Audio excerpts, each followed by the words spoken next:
La derecha ha querido condenar a beneficiarios de las concesiones mineras, en tratándose de pequeños sectores del campesinado empobrecido y de las comunidades negras e indígenas. Ocultan con su actitud el papel que ha jugado el gobierno otorgando contratos de exploración y de explotación de recursos a empresas transnacionales que para ejecutar esos contratos entran en territorio, la mayoría de las veces, a sangre y fuego. Hay que decir que son las corporaciones autónomas regionales, por ejemplo, de Cauca y Nariño, las autoridades que deben otorgar las licencias ambientales, es decir, los permisos para que particulares o empresas transnacionales puedan explotar oro. Nariño tiene una geología altamente prospectiva para la mineralización de oro y de cobre, con el fin de que la firma de los respectivos contratos se haga de acuerdo a los procesos de concesión. Pero antes, son las corporaciones autónomas las que deben conceder la licencia ambiental si esos proyectos son o no una amenaza para el medio ambiente. En el Cauca, por ejemplo, hay 271 títulos mineros vigentes desde el año 2014. Para los habitantes de estas zonas y otras partes de Colombia, el problema no es solo que la minería les esté arrebatando un sitio sagrado, porque allí están las fuentes hídricas, sino que allí nace el agua que abastece a todas las veredas de la región. En las últimas décadas se ha visto una guerra sin cuartel por parte de las comunidades y de los vecinos en general, que han inventado formas de resistencia contra la minería desenfrenada, a sabiendas que les pone en riesgo su sustento y la vida. En el municipio de Caloto, por ejemplo, indígenas, afros y campesinos decidieron que no iban a dejar entrar más maquinaria amarilla que explotara el oro sobre la cuenca del río Palo. Entonces, se podría afirmar que mi comentario es un comentario simplemente de coyuntura, dados los planteamientos que se hacen hoy pensando en un país a 20 o 30 años. Negar que el desplazamiento de indígenas, de comunidades negras y campesinas, ha sido en Colombia fruto de la brutalidad y el crimen de los actores armados es una actitud miope. Hay responsabilidades que poco a poco se van conociendo, pero hablar de extracción de recursos no debe doler solamente por el saqueo en sí mismo de minerales, de carbón, de petróleo o quizás también de coltán. Detrás de toda esa extracción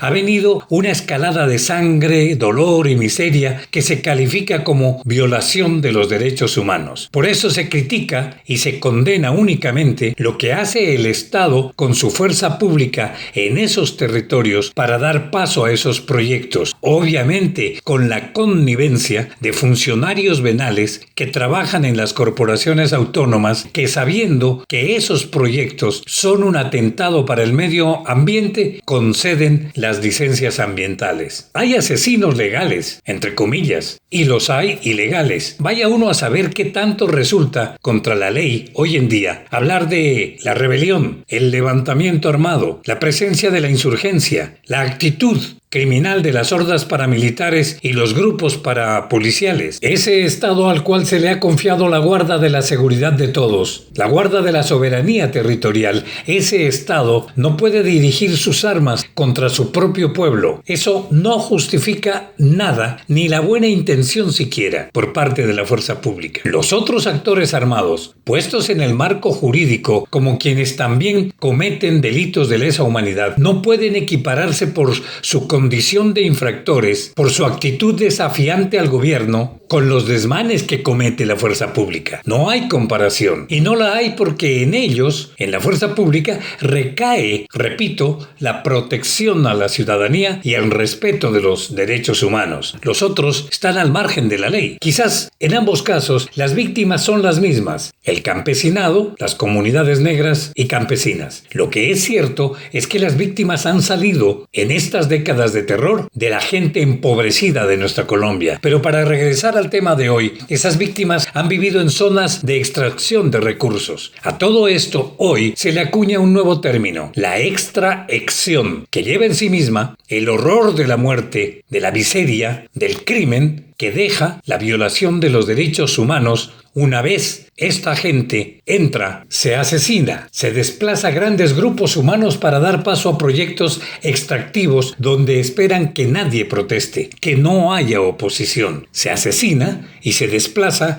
grandes grupos humanos para dar paso a la ganadería expansiva, por ejemplo, a la explotación y exploración petrolera, a la explotación de minerales, dejando en el camino una estela de sangre y muerte. Pero esta situación no se ve ni se siente en el centro del país. Difícilmente esta situación es parte de un titular en los grandes medios de comunicación, porque como dicen ellos mismos, es la otra Colombia, que parece importarles en realidad muy poco y a muy pocos. La extracción. Este es un nuevo término para describir la apropiación de recursos naturales, pero esa apropiación que se hace a través de mecanismos de imposición del poder, a través de la violación de los derechos humanos y de atentados serios contra el medio ambiente y la naturaleza. Quizás el término nos parezca nuevo, pero el concepto es muy conocido. Así se describen situaciones que poco a poco se están volviendo más comunes y que es necesario llevarlas al debate, como la ejecución de proyectos mineros o petroleros, impuestos en un contexto de violencia, no pueden pasar por alto, desoyendo las voces ciudadanas, desplazando comunidades. Es necesario hacer el debate. La comunidad de indígenas en Berá, que se había tomado el Parque Nacional en el centro de Bogotá, ha sido por fin escuchada. Solo reclamaba con su actitud de la toma del parque que para volver a su territorio el Estado garantice, como es su obligación constitucional, lo principal, la vida de su gente, su autonomía, el derecho al territorio, a la tierra, y han prometido que una vez firmado el convenio, se regresen a sus comunidades en el Chocó y en el Pacífico colombiano. Con esto y otros testimonios, suficientes pruebas tienen el gobierno y tienen los jueces de la República sobre los autores reales de desplazamiento de comunidades campesinas e indígenas, todavía sin resolver ante la implacable fuerza del capitalismo salvaje y su criminal proyecto de tierra arrasada. Todo esto de la extracción se enmarca en la violación de los derechos llamados derechos de tercera generación. Los derechos de las personas están afectados de muy diversas maneras. Repetidamente se incumplen las consultas previas con las comunidades sobre lo que pueden exigirle al Estado y al gobierno. Estos son resultados de lo que ha sido denunciado en varios proyectos en Colombia y en otros países andinos. Se está violando los derechos humanos. Por eso se habla de la extracción. Los derechos de las personas están afectados de muy diversas maneras. Repetidamente se incumplen las consultas previas. Repito,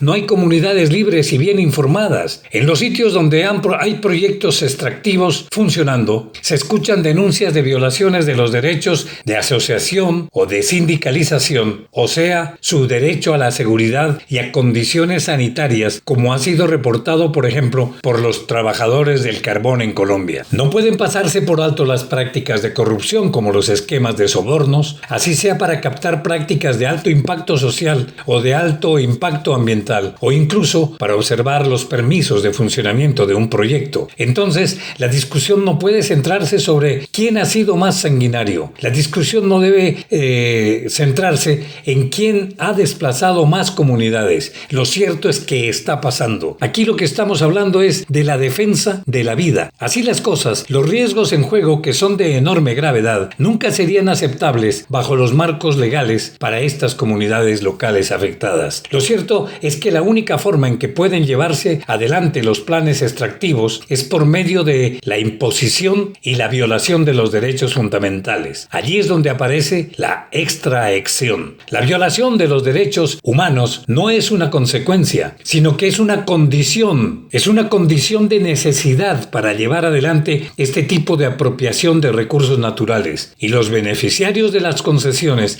y de los contratos lo saben.